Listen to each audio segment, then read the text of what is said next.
Hey everybody, it's Olivia with Freedom at the Mat. I hope you're doing wonderfully well today.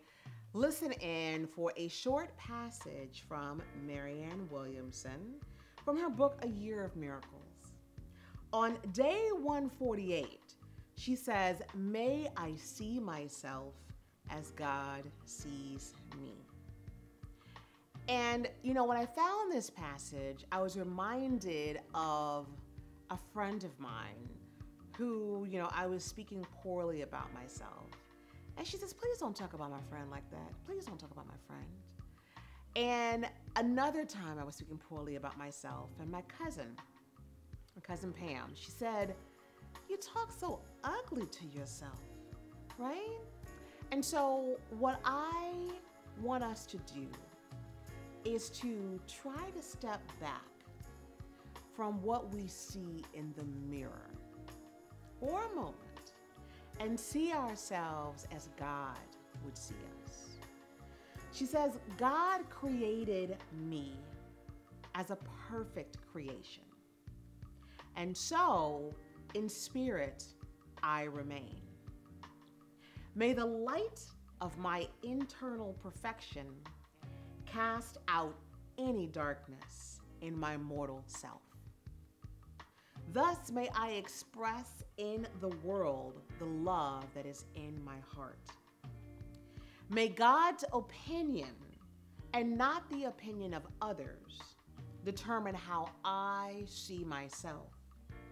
May God's thoughts, and not my own, determine what is possible for me.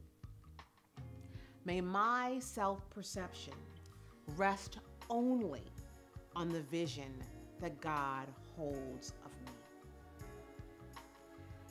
When we think about beauty,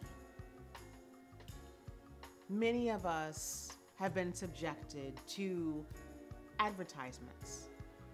I've been in advertising for 30 years, and I know what goes into choosing images of people and projecting a certain image of beauty to the world. And we're not just talking about beauty. We're talking about ways of being.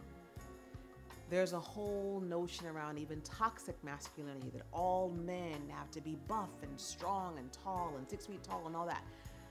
Let's take a step back, getting out of the mirror, looking at yourself from a heart perspective, looking at yourself from an intent perspective.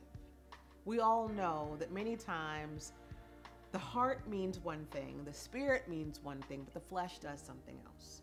If you take all of the things you might have done, perhaps, I don't want to use the word wrong, but perhaps you could have chosen something differently, aside, and you take away the exterior, you put all that aside, who are you? Who are you really? Who is it that God made you to be? I'm getting closer and closer every single day to recognizing who it is that I was intended to be. And it has nothing to do with my hair, my skin color, my size, but more with the spirit that is within me and what it is that I am supposed to offer to the world.